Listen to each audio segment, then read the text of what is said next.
Okay, we are live. Hello and welcome to the MMA Live Chat Show. I'm Rich Davie, and it's Sunday, July 6th, 2014, the day after the UFC 175 event. This is our fourth live broadcast on YouTube, and on today's show we're going to be discussing the UFC 175 Weidman versus Machida event and the results of our predictions for the main card, and maybe we'll briefly discuss another topic or two in the final thoughts segment if we have enough time for that. On today's show we have yours truly and Damon Gazelle. Thanks for taking part in another show, Damon. Go ahead and say hello to anybody that might be listening, buddy. Thanks for having me, Rich. Thanks for anybody watching. Okay, let's jump right into things here. A couple of the other guys had to work, so we couldn't get them on the show. But let's get started here. The UFC 175 Weidman versus Machida event, which took place this past Saturday, July 5th, 2014 at the Mandalay Bay Event Center in Las Vegas, Nevada. And the main card aired on pay-per-view at 10 o'clock p.m. Eastern Time. All right, so let's go right off the bat here, and we'll just really quickly review the picks that we made as far as points and, right and wrong. And then later we can actually cover them a little more in detail. But Rich Davie, that's me, I went 5-0. Damon and Iron Horse both went 4-1. So we did pretty good overall there. But point-wise, here's how things turned out. You two guys did better than me as far as picking methods and rounds. So congrats to you guys. You beat me by 5 points. Damon went 4-1 with 28 points out of 50. Iron Horse went 4-1 with 28 points out of 50. And I went 5-0 with 23 points out of 50. So I did better overall picking winners, but I didn't do anywhere near as well as you fellows with rounds and submissions. I think you two guys only missed 2 fights as far as picking either the round or the method properly. So congrats to you. Yeah. I still think Brimage won that one. So. You still think what? I still think Brimage won that one. Oh, really? Those leg kicks were vicious, man. Yeah, I didn't keep score last night because I was actually out at my family's house and we were watching the the event live, and we were munching out. We were pretty much partying and shit while we're watching the event. So I wasn't able to interact the way that I would have liked to have. This, that way I could have had track of all the rounds and everything as I scored them. I tried to keep mental notes, but I woke up this morning a little groggy. All right, let's go ahead and move on to the main event here, Chris Weidman versus Lyoto Machida. That, of course, was the UFC middleweight champ versus the number 3 UFC-ranked middleweight fighter, and that was for the middleweight title. And Chris Weidman defeated Lyoto Machida by unanimous decision with the judges' scorecards reading 49-45, 48-47, and 49-46. And, man, oh man, they were all over the place, the judges, as far as the scoring goes on that. How did you score that one, bud? Yeah, 48-47. I think Machida had the last 2. Weidman only had him on the ground for, I think, 1 minute and 20 seconds in the 5th round, and Machida did more damage, I believe, in that, and more of the strikes, and actually had more of the aggressiveness in the round, other than the takedown. So I had it 48-47. Yeah, round five was pretty close. So yeah, I think I actually scored that one for Weidman, and I think I had it 49-46 because I do recall I think I did score that one 4-1 for Weidman, and man, he was putting a beating on Lyoto early on there. It was like 1, 2, and 3. It was just all Weidman. I don't know, say beating. He was definitely beating him, but I think it was more, well, like on the ground. Sometimes it doesn't look as well. I mean, as far as yeah, I mean the strike numbers were close early on, 1 through 3. There were close numbers, but you could tell that Weidman was landing the heavier shots, the more punishing shots, because he tore up Lyoto's face, and not too often do you see Lyoto Machida look like that. The elusive Lyoto Machida, Yeah, he looked good. Weidman looked really good, but Machida, if he would have started to turn it on in the 3rd instead of the 4th, it's possible we might have seen Machida win it. But it's like I said, if it was going to go to a decision, it was going to be Weidman. Oh yeah, and I just want to mention here right off the bat here, we are live. We're on YouTube. If you go to the YouTube page, you can. If you have any questions or anything that you want to ask us, the chat box is open there. So, Damon, can you test that out and type in a comment there so we can see if anything comes through?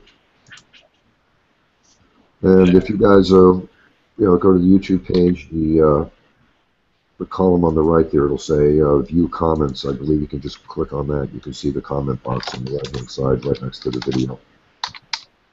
Yeah, but yeah, man, I did not expect it to go to a decision. I thought,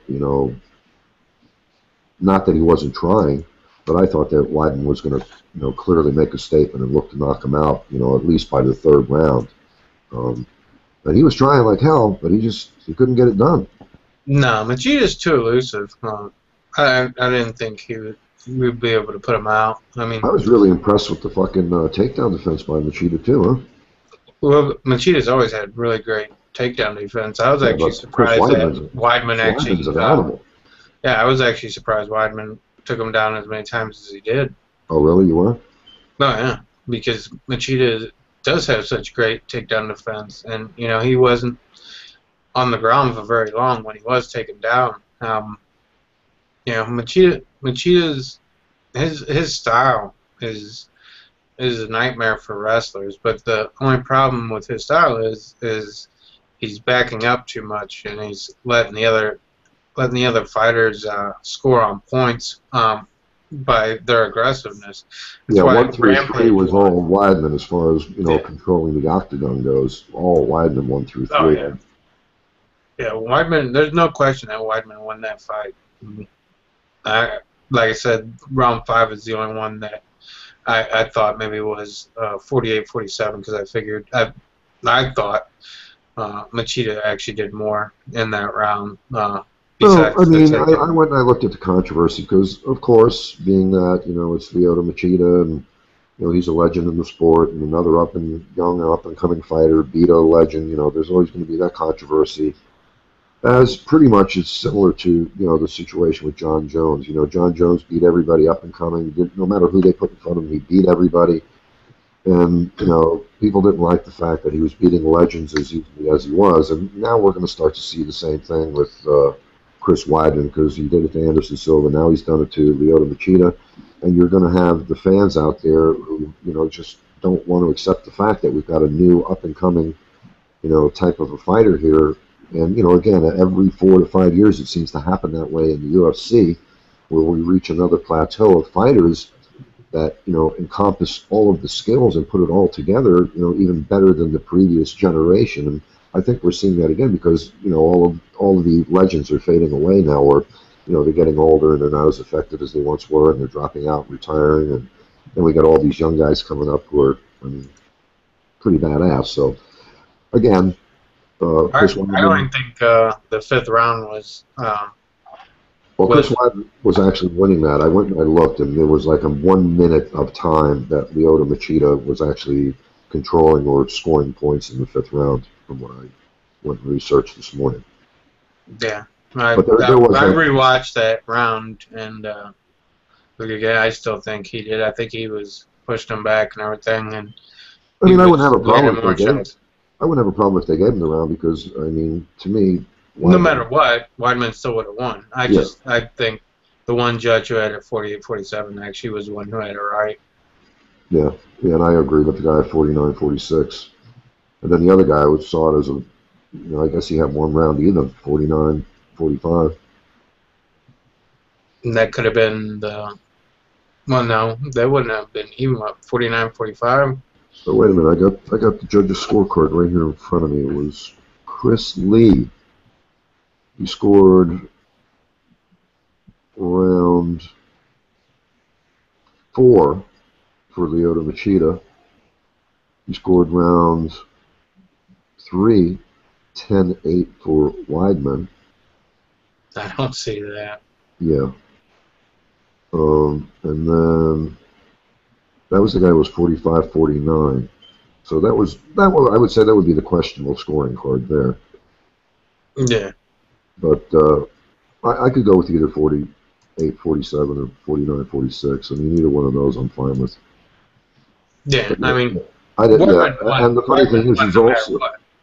I think, like I said, no, Weidman won no matter what. I just thought that Machida had the fifth round. I didn't think the takedown in the minute 20 was what rounds did you give him? 4 and 5? yeah Oh, 4 and look, and 5. the judge who scored it the same way as you was Marco Rosales. I'm having a hard time reading the card. It's kind of blurry. Um, but he scored round 2, 10-9, Machida, and round 4, 10-9, Machida. Yeah. Round 5, 10-9, Weidman. Yeah, Uh, I don't see how you make a case for round 2 for Lyoto no, Machida. me either. I thought Chris Weidman definitely won the first 3 rounds, hands down. Yeah. But it was a great fight, man. It was an amazing fight. Yeah, I think Machida, if he would have actually started earlier, he might have been able to do something. Chris Yeah, Weidman looked tired towards the end of the fight, but I I was think surprised that in the fourth was round. I was like, "Holy shit!" Weidman is. It looked like he was gassed. I hate to say that, but well. If you looked at his side, I'm sure he was gassed that from was a nasty those ass leg kicks. bruise. Yeah, those leg kicks, or the not the leg kicks, but the body kicks that Machida was doing. My brother was screaming at the. Well, he wasn't screaming. Well, kind of screaming at the whole time. And he's like, Machida, body, body. And, from like Yeah, round 1 because Machida's known for that. yeah. I Well, mean, I I think think that's what the he, only reason why Weidman looked gassed was because of those shots. yeah, That's going to and I take the think, air out of anybody. yeah, and I think the reason that Weidman wasn't taking it to him, I mean, Machida wasn't taking it to him the way that most people would have liked to have seen was because he was in fact waiting, to counter strike when Weidman struck at him. So Mm-hmm. it's just he waited way too long. It was too little, too late. I mean, maybe it could have been a different outcome had he been fighting like he did in rounds 4 and 5. But Mm-hmm. you know, we won't Like, know unless I there's a think he's rematch. also a little bit of intimidation from knowing that his buddy Anderson Silva got caught by him. So, Yeah. I'm props to Weidman. Beating a guy like Lyoto Machida is no easy task. Yeah. Do you think he'll I get the can't wait respect? to. Do you think he'll get the respect that he deserves now, or no? He should. I mean, there's gonna be some that say, "Oh, Lyoto Machida's old," and it's like, dude, look at Machida won what 3 or 4 in a row in the middleweight, but it's always gonna be like that. The champs are always gonna be either liked or hated, and Weidman is kind of cocky, and I guess a lot of champs are cocky for a reason. Ronda Rousey's cocky as well. So I mean, it's one of those things. People want to see people actually lose just because they are on top, and then you got people who are fanboys that no matter what, the person that whatever they do, they can do no wrong. Yeah. You One know. of the comments that I made on Facebook because I saw people starting to defend, Lyoto Machida, and then say that again it was, Chris Weidman. He's up to something. But my comment on Facebook was, Chris Weidman is the man. But much like John Jones, he wasn't given credit for how he steamrolled through whoever was put in front of him. The majority of Anderson Silva fans will somehow find a reason to deny Chris Weidman the respect that he deserves, even after the win last night. And even though he didn't finish Machida, Weidman dominated Machida as he did Anderson Silva, but it'll take another couple follow-up dominant performances by Weidman before you can't deny the obvious. And clearly Weidman is the man there. So Yeah, Weidman also, I think he's totally different. I don't like when people compare him to John Jones because of the John Jones steamrolled through guys, but that guy still has a 10 and 12-inch reach advantage on everybody. John yeah, Jones is skilled, but if you look at Weidman, yeah, he was bigger than Machida, but he doesn't have like that massive reach. He has more skill. He's got phenomenal wrestling. He's smart. You know, he's more of the type of fighters that I like to see competing when you see him closer to the actual weight class. He might have been a little bit bigger than Machida, but not by much. Well, have you seen anybody trying to deny respect that I believe, and it sounds like you also believe, Weidman is due? Have you seen any of that? Not really. No? I didn't get on a lot of the social media last night. My brother's boy and everything. We pretty much turned that off afterwards, and I didn't get it on there. Well, I see a couple of people out there trying to say that Weidman is on some kind of a drug that's not detectable. They're saying that he's taking some kind of drug that doesn't show up on drug tests because nobody can take punches in the face like he does and just walk right through it. Yeah, I don't know about that. I'd love to find a drug that makes you feel no pain. But you could see pain in his face when he was getting those body shots. Yeah, we got somebody here, Ben Matthews, on the side there. He says, hey, I thought the main event was poor. Nothing compared to Jones-Gustafsson. He says, why has the live feed got 1 like and 10 dislikes?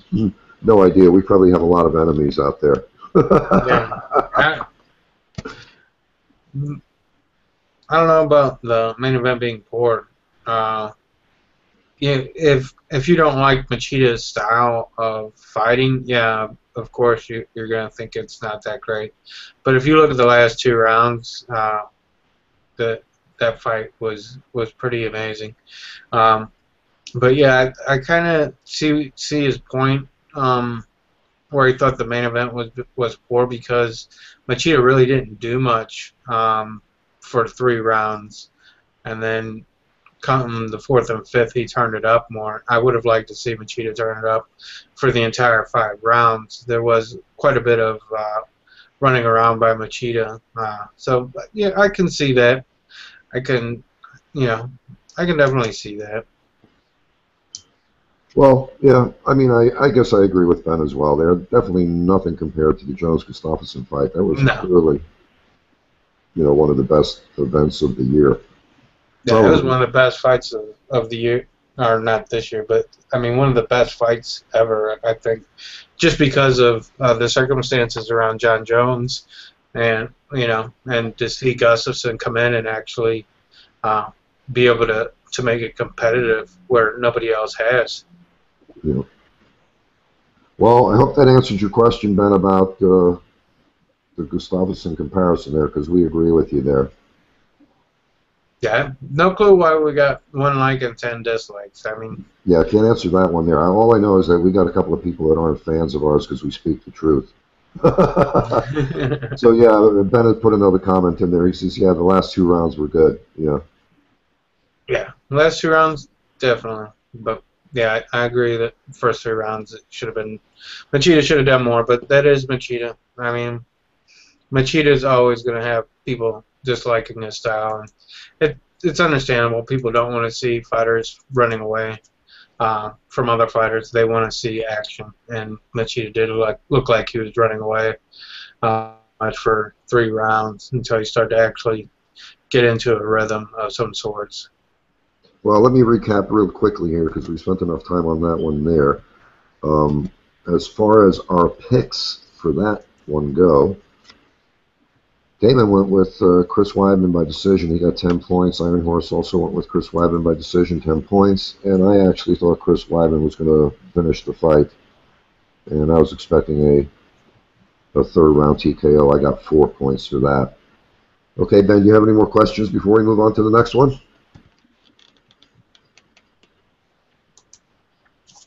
Okay. Not seeing a comment there from Ben, so let's go ahead and move on to the next one there. Ronda Rousey versus Alexis Davis, the UFC Women's Bantamweight champ versus the number 2 ranked Women's Bantamweight.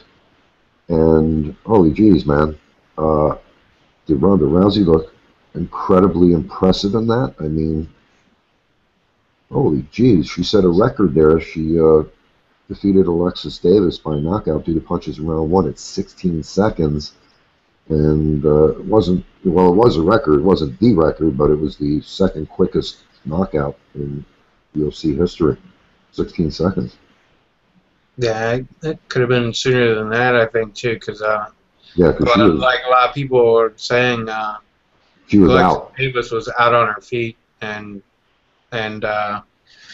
she just got grabbed and then put on the ground and finished off. I think actually the more fighting came from Alexis Davis at the against the ref than against Ronda Rousey. Yeah, that was. I hate to laugh, but that was funny.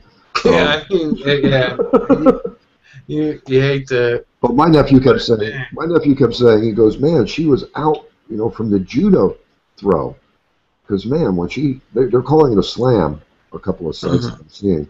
But man, when she slammed her with that judo throw, boom, yeah, that could have been very well the point when she was knocked out. And if that was the case, that may have been the quickest knockout in UFC history. Well, actually, if you look at it, Ronda actually got that judo throw because the strike she landed actually put her out on her feet. Was she already out on the feet? Yeah, she was out. I mean, I don't know. She was out of it. I don't know if she was actually unconscious, but if you rewatch that fight, you will see that strike, because somebody had made that comment on a board somewhere, and I rewatched the replays of it, and you can definitely tell when she landed that strike that Davis was out, and I think that's why Ronda was able to grab her and throw her down so quick and just pound her out so bad. I think she got like 10 shots in it. Just yeah, it was 8 shots. They replayed it over and over and counted it. Yeah, but yeah, that was pretty. And my sister kept saying, "Why aren't they stopping that fight? Why are they allowing her to hit her in the face?" Yeah. I loved when they were doing the replay in slow motion. I don't want to be. That's what my sister was saying, and she's going, "Oh my God! Look at that!" And my nephew saying to her, "That's because that's in slow motion, Mom." I wasn't looking at the punches in slow mo. No, it was funny though. Yeah, but she was definitely out, and yeah. And Rogan, I believe, did say it was a good call by the ref, but I'm not quite so sure about that. I think it could have been stopped a little bit sooner because, yeah, she was really delivering some shots there after she got her in that headlock and on the ground after that judo throw. That was pretty impressive, man. Yeah, I mean. So now that was her first TKO due to strikes, right? I could have swore that they would considered the Sarah McMahon a TKO. Oh, that was a TKO too? Yeah, because she caught her in the body with the knee and had some follow-up strikes, and she was never out. So I'm pretty sure that was a TKO. I have no clue. Sometimes they're considered TKOs, sometimes they're considered KOs, when some should obviously be KOs and not TKOs. Yeah, there was some controversy too. I don't know if you were aware of this, but Joe Rogan got asked a question by the live feed truck, and he asked the question live post-fight, in the octagon. And DFW got all bent out of shape because he's saying... Yeah, I seen that. I was commenting on that to my brother. I'm like, dude, look, fucking Dana White looks like he's pissed that Rogan just asked that question. Well, why would that be such I didn't know if he was pissed about the question that Rogan did to ask Rousey, or if he was pissed that Rousey didn't actually tell Dana White that she was going to have knee surgery. Well, that came up. That wasn't then. That was way after the fact. I'm talking about immediately after the fight when Rogan asked her, the question from the live feed truck, and it had to do with Kat Zingano coming back at 176 and fighting Kat Zingano at 176, and Ronda Rousey said, yeah, she would fight at 176, but that was before some of the other things we found out, where she had a real nasty cut on her knuckle on the right side that required stitches, and it looked like a bad gash, so she's probably not going to be able to fight for at least a little while, several months or so, until that closes up and heals up. But I don't understand why DFW would get pissed at Joe Rogan for asking that question when, come on, that's a valid question. No, when Joe Rogan asked that about if she'd be able to fight, she said she had to have she was going to have knee surgery, so she would have to ask her managers or her training or whatever about it. And Well, then did she that's say when I that see. straight away when Joe Rogan asked her that question? Because as I recall it, Joe asked her the question. He said, "Yeah, I'll fight her."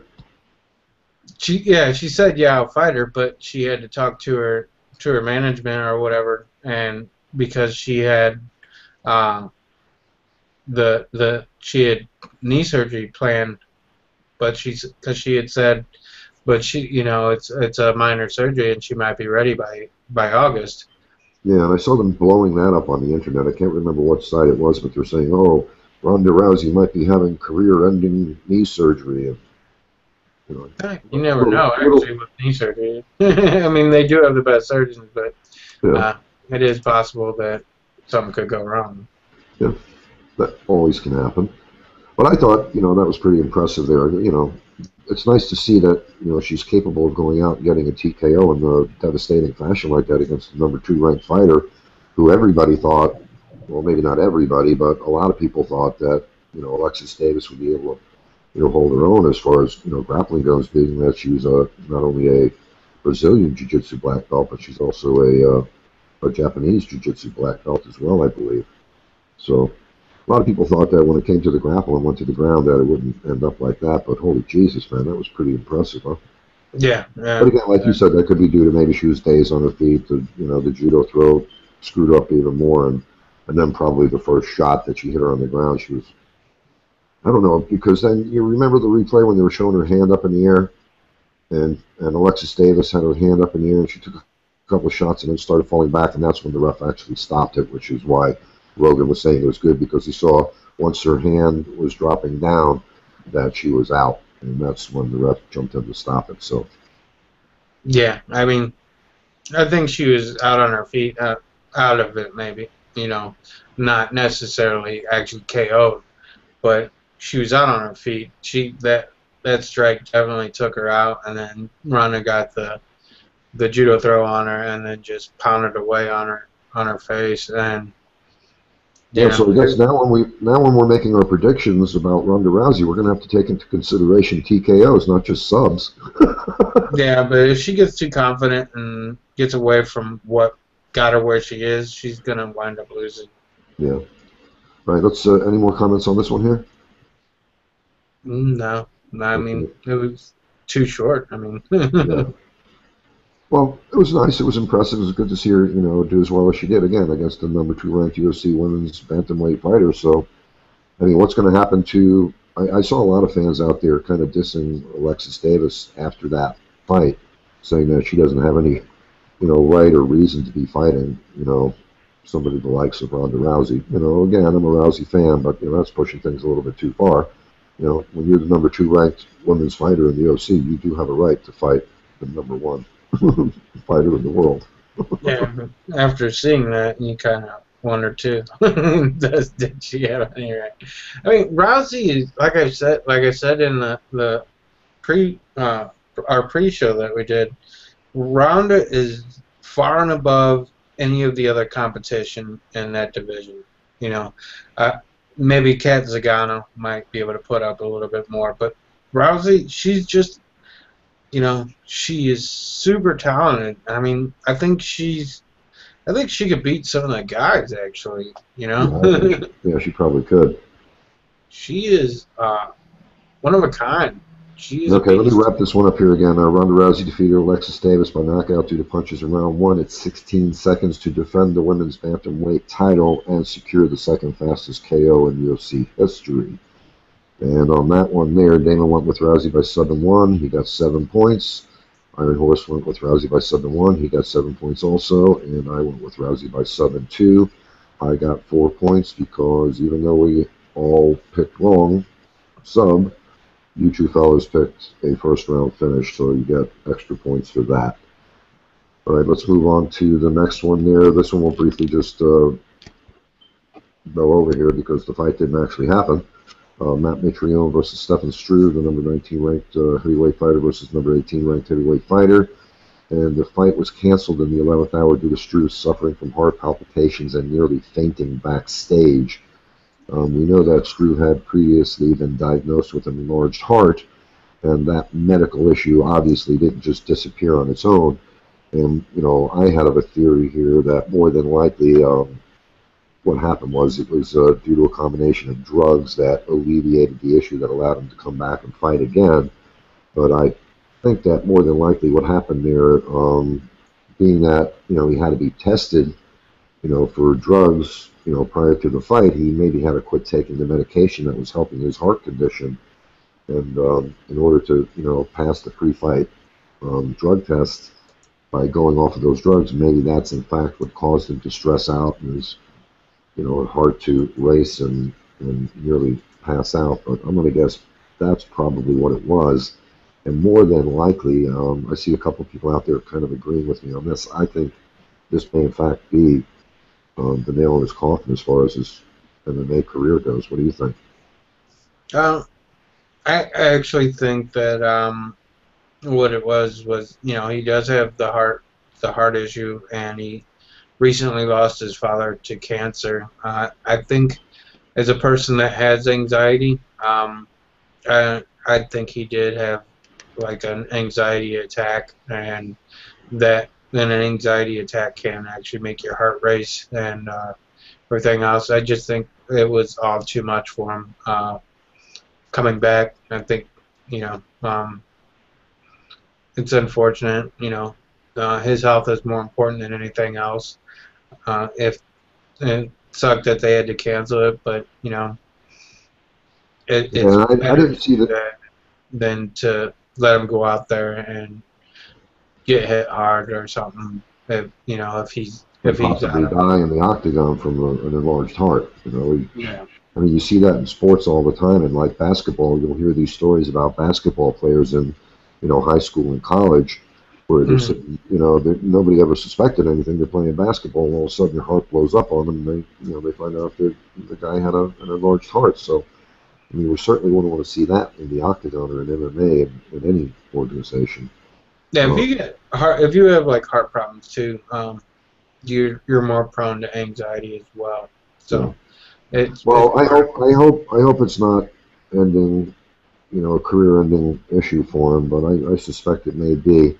And I didn't hear what Matt Mitrione had to say about it, but I see that a lot of people are paying props to him for the way that he handled, the fight not going on. So I'm going to assume it had something to do with the welfare of Stefan Struve and, not so much him concerning, his own welfare about losing a payday. So I'm going to guess that's probably what it was all about. And I see a lot of people paying props to Matt Mitrione for being classy in that regard.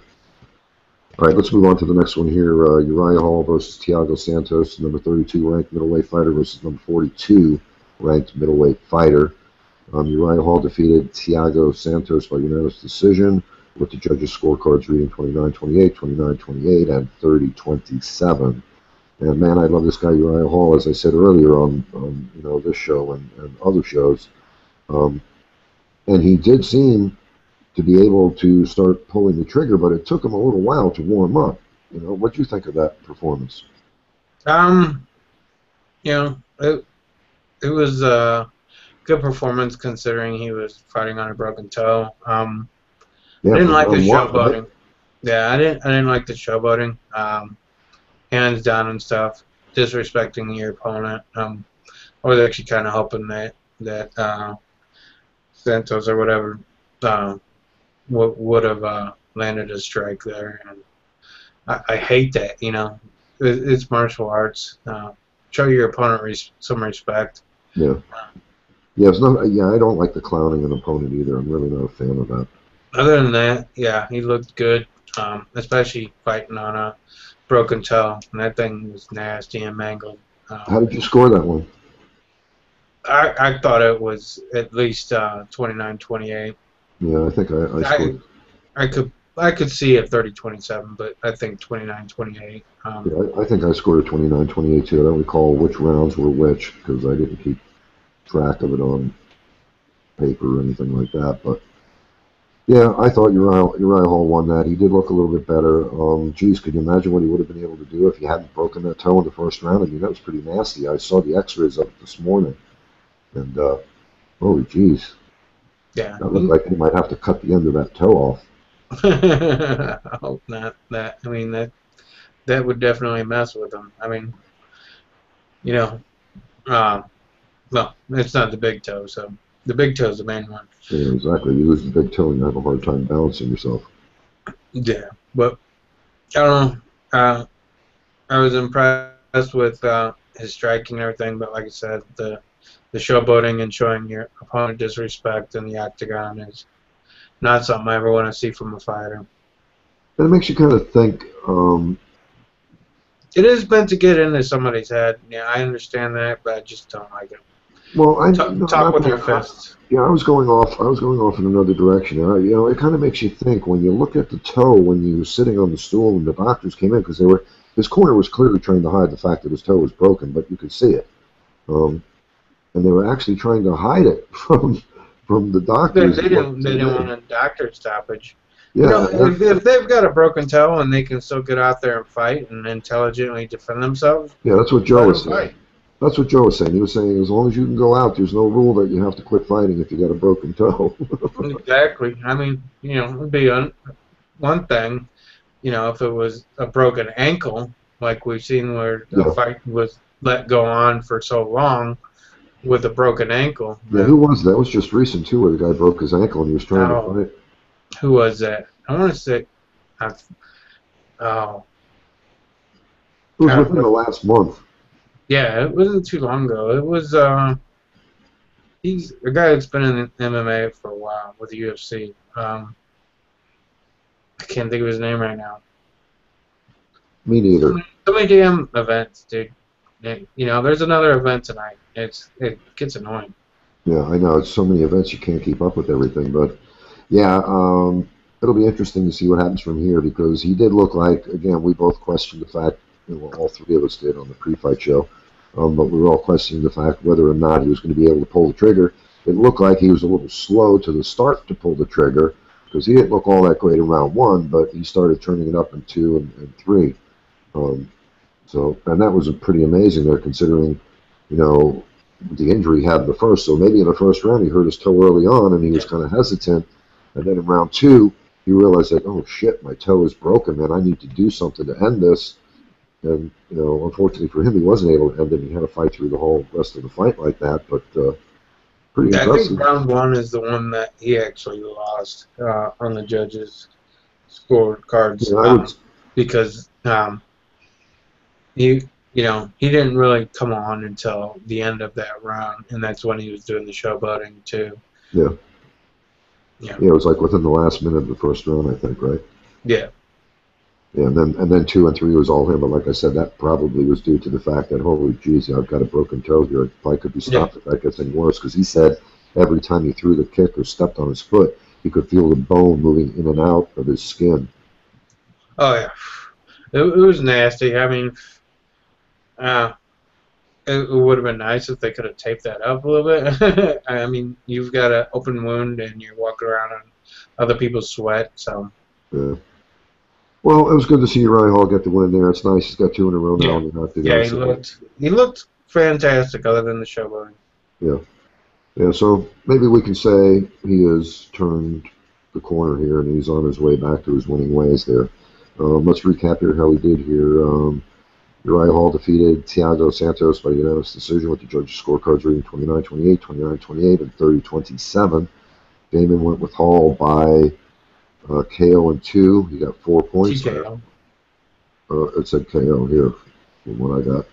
I wrote down as TKO. So maybe I misunderstood you. Doesn't matter. It wasn't right. You got the decision. Yep, and then Iron Horse went with Hall to win by KO in 1, 4 points, and I went with Hall to win by KO in 2, 4 points. So we all actually thought he was going to go ahead and finish the fight there, but unfortunately he could not, and that was probably more than likely due to the fact that he had a broken toe. But yeah, congrats to Uriah Hall. He seemed a little stressed out. I mean, he was kind of a little pissed off the way that people are kind of pushing him, and he just said, I'm just going to say fuck it and do my own thing, and I'm not going to worry about what fans want from me. He says, for me, it's not so much about winning, but again, if you don't win, you're going to be cut from your contract. So he's got to sort of, embrace the two. He wants to fight for the martial arts aspect of it, but he Hmm. also needs to win as well, because if you don't win, you're not going to have a home to fight unless you go, down the ladder to another organization. Um, And with his showboating too, I think that's more to get into somebody's head. So I mean, it's one of those aspects where I don't like it, but then again, it's part of m- mixed martial arts. It's part of the UFC. well, that's All not of it the is that's not the to get into your opponent's head. It's part of their game plan. yeah, that's not the first time we saw him showboating. I mean, in the No, he did that against Kevin Gastelum and he lost. exactly in the Ultimate Fighter finale where he lost, he kind of tried to channel his who was it? It was Anderson Inner Silva. Silva, And yeah. who's the other fighter? There's another fighter he was kind of like emulating as well, but yeah, that didn't work in his favor, and it cost him that fight, I believe. All right, let's move on here to the next one here. Marcus Brimage versus Russell Doane, an unranked bantamweight fighter versus the number 39 ranked bantamweight fighter. And Russell Doane defeated Marcus Brimage by split decision with the judges' scorecards reading 29-28, 28-29, and 30-27. What did you think about that one? I know you said you thought that Brimage won. Yeah, I mean, look at how many times he got a knockdown with a leg kick. I mean, he was, I can see them probably, the reasoning behind them giving it to Doan, because of him having control for so long, going for those submissions. But, it's one of those things that, what is more effective? The way Marcus Brimage was destroying the guy's legs and knocking him down with leg kicks, or the fact that he's got Brimage's back and going for a submission. But then again, you also have to look at Brimage defending the submission and getting out of it and not getting submitted. So, I mean, it's one of those things, I guess it came down to control more than to actual damage. So, I thought Brimage won, but I can see where they gave it to Doan, considering how often and how long he did have the octagon control. Yeah, I don't know about the 30-27 score, but I believe I No, that scored. was a horrible. Yeah, I believe I scored a 29-28 for Doan, but that could have been because I was biased and I picked Doan to win, and I was the only one out of three of us who picked him to win. But that was because, as I said, Brimage had been off for over a year before his last fight. So, well, congrats to Russell Doan. That was that his UFC debut? No, that was No, like a second fight. I don't even recall that guy. That's what was saying to me. There's so many events. Yeah. Well, congrats to him. He gets the win. I mean, I do like Marcus Brimage, but I don't know. I just had a feeling that it was going to be Doan in that one. And like I said, I was the only one who picked that guy there. You went with Brimage by decision. Iron Horse went with Brimage by decision. You both got 0 points for that. And I actually went with Doan by sub and two because I actually thought he was going to be able to pull that off. But Brimage actually looked pretty damn good. So I got 4 points because I got the right fighter, but I didn't get the method correct. But Brimage looked good, man, didn't he? You look great. I mean, uh, that's obviously the weight class he needs to be in. So. Yeah. All right, let's move on to the next one here. That was the final fight, or the opening fight on the main card. And then we also wanted to speak about Alex Caceres versus Uriah Faber. And we were all on the pre-fight show questioning whether or not this was a good move and why was this happening. And that just so happens that on UFC Tonight, Uriah Faber was on. He said he was the one that actually made the decision to be on the undercard as the headline fight. He wanted to be the headliner of the preliminary card because he said on Fox Sports 1, more people would see him on that than would see him on the pay-per-view. So it was Uriah Faber's decision there to go that way. All right, Which is understandable. I mean, they always have one good fight on the prelims, and you do want that because you want the people to have named fighters on the undercard to kind of help sell the pay-per-view. You know. Yeah, I think that's what me, and Iron Horse all agreed upon there. That it was probably the reason that it happened. But as it turns out, it was actually Uriah Faber's doing. So yeah, I was questioning why Caceres even got a shot, but like I yeah, had said, somebody like Scott Jorgensen had said that Uriah Faber's already beat pretty much everybody else, yeah, yeah. other than his losses to the champions. Well, it wasn't really the blowout either that I believe. No, Caceres actually looked pretty good. Yeah, I think it was Iron Horse who actually said. He tagged Faber a couple times. Yeah, and I think it was Iron Horse who actually said it was just going to be a straight-out blowout there, but I didn't see it as a straight-out blowout. No, I would say it pretty much was a blowout. Well, I mean, Faber when he had him on the ground and everything, he was pretty much. I mean, Faber controlled the whole damn thing, but I mean, it wasn't a blowout in terms of Alex Caceres, was looking like a chump. No, yeah, it didn't. But I could see it being considered a blowout because I don't think he really scored too much, but he did score with a couple shots, and I mean he looked good. I was actually surprised. Yeah, we didn't give the result here. Uriah Faber defeated Alex Caceres by submission due to rear naked choke in round 3 at 101. So you actually were the only one who said, I believe, rear naked choke. Wasn't it you? Yeah, I don't know if it was, but I know that's Faber's move. Yeah. Or the guillotine, Yeah, I think it was you on the pre-fight show when we were giving our predictions there. You said it was going to be Faber by 7-2 by rear naked choke. So you weren't far off there. You went with Faber by 7-2. 7 points for you. Iron Horse went with Faber by 7-2, 7 points for him, and I went with Faber by 7-2. So we all chose Faber by 7-2, 7 points. But I believe you were the only one who said straight away there and right out that rear naked choke would be the method to finish. So I think, we'd have to watch the show again. Yeah, I think Caceres, some more fights. Yeah, I think the kid, that was a learning experience for him. I think he's actually going to actually start still putting more wins together. Maybe not as good against top competition yet, but he's still growing. And he looked so much bigger than Faber, didn't he? Oh yeah, yeah, he did. Taller, anyways. Yeah. He didn't look bad. I thought it was going to be. And I love the throw. Alex Leroy Brown. Yeah, he's bringing the throw back. I thought he was going to get Faber was going to get the guillotine on the throw. But that's awesome. I love that, man. It reminds me of the 70s, man, because in the 70s everybody had a throw. Oh yeah, they're coming back. But man, that makes that head look like a big target. It kind of threw you off, man. Well, it's padding in case you land on your head too. Yeah, I like that kid though. It was a shame to see him lose, but like we said on the pre-fight show, there it was going to be a big if and a miracle if he actually got the win there. Cause, Faber only loses championship matches. Yeah.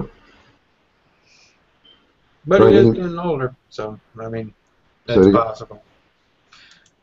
Possible to see him start. As if Faber is getting older, so it is possible to see him actually start losing more. Well, it'll be interesting to see because, I mean, really, what happens to Alex Caceres now? Does he get ranked down? I don't think that should happen. He was ranked higher than what he should have been, actually, I think. So you think he stays in the number 11 spot, or do they bump him down a notch, or what do you think? He'll probably go down just because the media always seems to... No, I think the media always seems to inflate the rankings leading up to an event. Yeah, you said that on the last show, yeah. I don't. The opponents he's faced, I don't see what garnered number 11 in the division. I mean, Sergio Pettis, he was on a 4-fight winning streak or whatever I believe it was, but number 11. I mean, he wasn't fighting big name guys or anything. But you know, I guess maybe the division is thin. So Yeah. All right, any more comments on that one? no, I was just like I said, surprised Caceres actually lasted as long as he did, and they actually looked pretty good in certain at certain times in the fight. Yeah. Yeah. Congrats to him. I mean, he didn't get the win, but I mean, to fight a legend like Uriah Faber, and to me, Uriah Faber's a legend because I've been a fan of Yeah, his for a long, he's a long time. legend. It's a learning experience for him, and hopefully he learns from it and gets better. Okay, let's wrap up things here. Summing up our predictions here, Rich went 5-0, and Damon and Iron Horse both went 4-1. Damon went 4-1 with 28 points out of 50. Iron Horse went 4-1 with 28 points out of 50, and I went 5-0 with 23 points out of 50. So, pretty good night for us there. I mean, I would have liked to have done a little bit better on my point numbers there, but at least I got all the fighters picked correctly. All right, final thoughts segment here, buddy. Anything that you want to mention here in the final thoughts?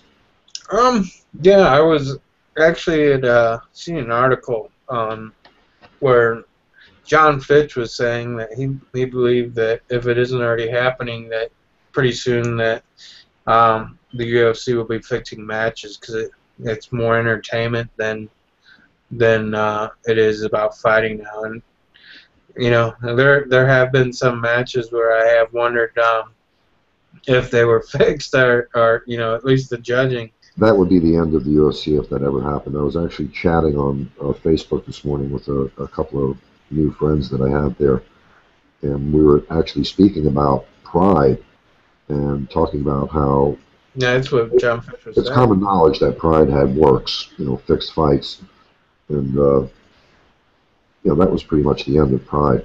A lot of serious MMA fans, I know a lot of fans love Pride, but they fix fights, man. And when you fix fights, you can't take an organization seriously. And you know, hardcore MMA fans have been watching the sport for a decade or two.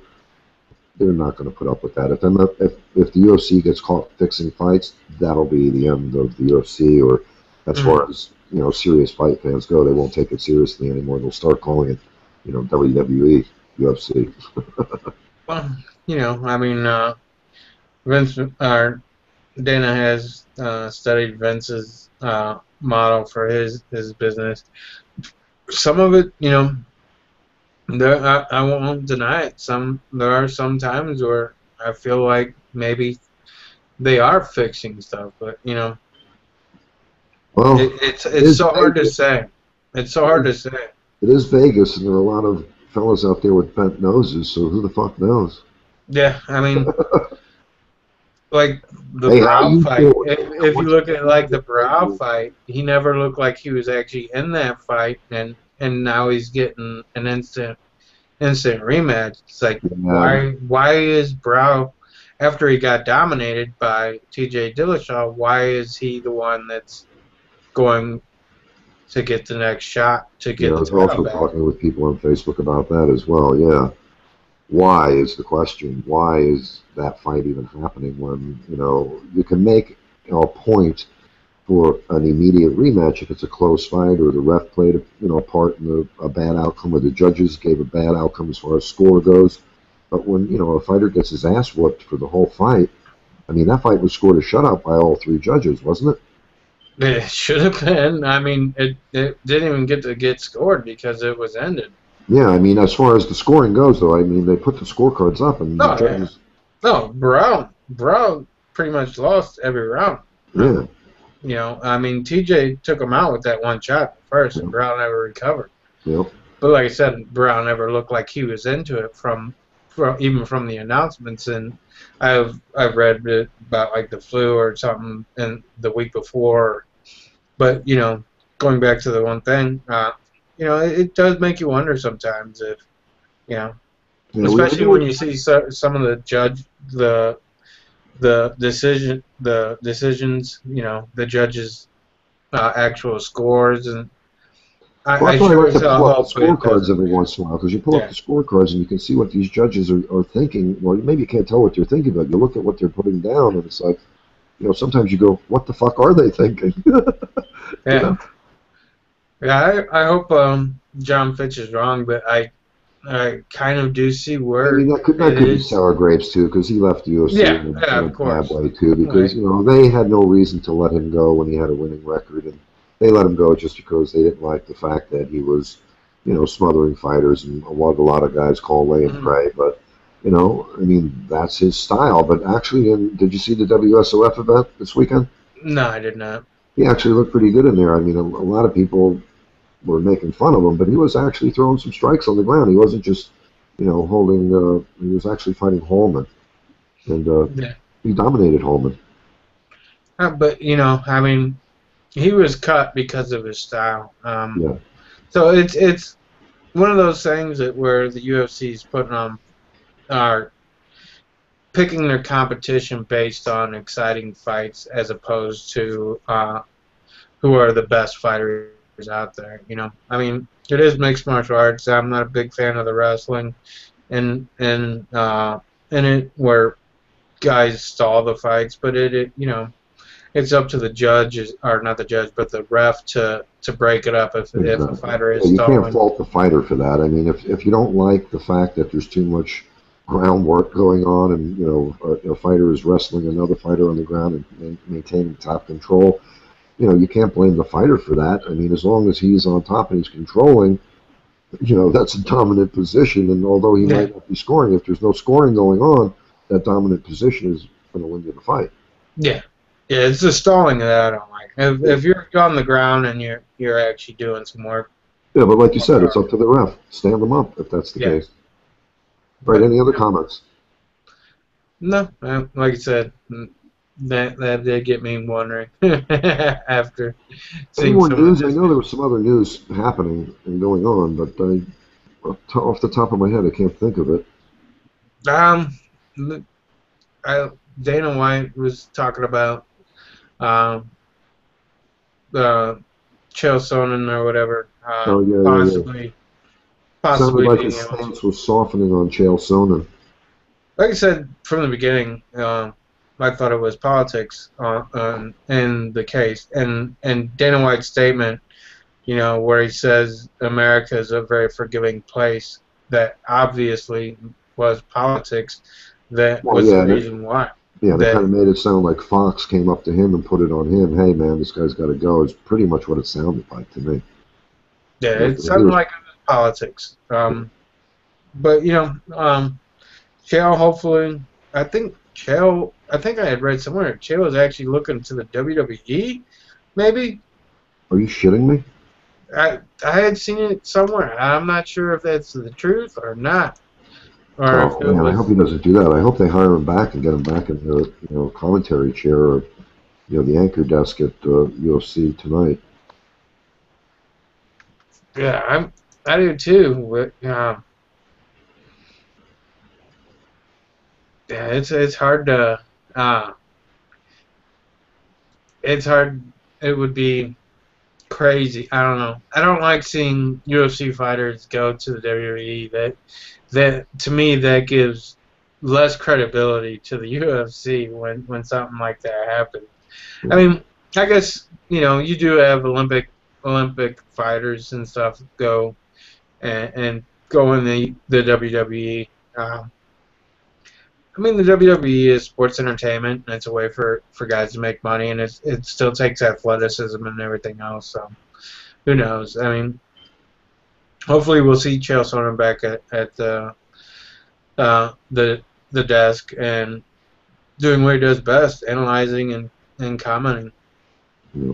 I hope so too. But I can also, now that you brought that up, I could see him going over there since he is kind of like the closest thing to the WWE that the UFC had. So, And he's got a name. I yeah.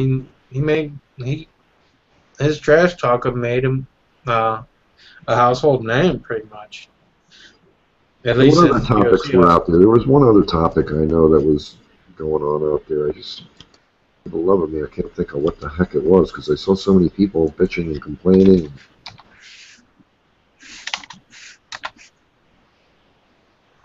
I'm not sure. Yeah, me neither. About maybe BJ Penn having to retire if he loses. Oh But yeah. Oh, I know what the other news story was. Um, John Jones versus Alexander Gustafsson is happening September 27th, I think, is what they said. yeah, in Vegas. Yeah. Yeah, originally they were trying to get that booked for, I believe, in Sweden. Yeah, but yeah, would have been And nice to see it there, I think. and I don't know. I wanted to see. I'd like to see the pay-per-view numbers from this event because they have been declining. So I want to. This was supposedly the biggest event of the year so far. So It was a pretty hyped event, that's for sure. It yeah, I was mean, actually a pretty good card. How did you rate that card overall on a scale of 1 to 10? nah, I'd definitely give it probably an 8 or a 9. Yeah, I me mean, too. it could have been more exciting, but it was still pretty good. It's one of those things, like I said, there's so many events going on. It's hard to actually set up good pay-per-view cards. I think that's one of the reasons why they're not selling as many pay-per-views is because they're not stacked cards. Yeah, you had Weidman and Machida, and then Rousey. But a lot of people Hall, unless they watch Tough, they're not that interested in Hall. Brimage, uh, Doan, I don't think was actually main card worthy. I don't even think Mitrione and Struve was main card worthy. To tell you the truth, they're Mitrione is not. Uh, I love Mitrione, but he doesn't have a stellar record. Struve is coming back after 16 months. It really makes you wonder why the cards are suffering so bad now on the pay-per-views. Well, I know I'm not paying for as many pay-per-views as I was in the past, and what I do now is I'll go with, over to family or friends or go out to the sports bar to watch them rather than, buying one for myself at home because there's just too many of them. I mean, once a month on top of everything else is just way too much. Yeah, I always go over to my brother's, and he's got the new baby boy, so he probably won't be able to. Well, I mean, he loves his UFC, so he might still get them, but he might be a lot more hesitant to buy some if they're not stacked. I mean, if you're asking $55 from people, you need to be stacking those cards. Yeah, it's $60 for a high def down here. Yeah, I think it was 55 or it was like 55, almost 60 on Dish. So, but you gotta for that amount of money, you gotta stack those cards. I mean, right down the line, all 5 fights have got to be named fighters. Yeah. Yeah, if you want to make the big pay-per-view money and bring it in, you've got to have all, for all names on the, 5 or 6 fights on the main card there. Otherwise, people start questioning, like, long-term fans like us, we look at, a couple of fights on there and go, what is that doing on the main card? Exactly. And that it was nice to see 2 championship matches, but I don't think that was worth $60 because that's pretty much, that pretty much was the event. I thought it was great watching Hall, because I know Hall, and you know Hall from Tough, but a lot of the other people that are in the UFC, maybe not necessarily really recognize Hall or have already dismissed him because of the past fights he's had and losing Tough. So. Yeah. And Brimage, a lot of them probably don't know who Marcus Brimage is. I mean, I didn't really know who Doan was. I've seen him before, like on an undercard, but when you're trying to sell pay-per-views, you need names on the cards, Exactly. and there's just too many events, and all those names are going to other cards. Well, there's never too many events as long as they're free. Yeah. But if you're having 2 pay-per-views a month, that's too much. Yeah, but the thing is, with what I'm saying, too many events is You're you're putting thinning on you're out your dilute yeah you're ability diluting the to quality of the card. Yeah, of the pay-per-view card. Yeah. yeah, yeah. But even the other cards I, too. There a lot of people are I, complaining about the free fight cards too because they're diluted. But how can you complain about a free fight card when it's free? yeah, exactly. But I can't stand the 2 events in a day or 2 events in 2 days. That needs to stop. Um, yeah, it's just annoying that we just had a pay-per-view, and now they're going to do the tough finale tonight. And that one's probably going right now, so probably nobody's listening to us because they're watching pre-fight.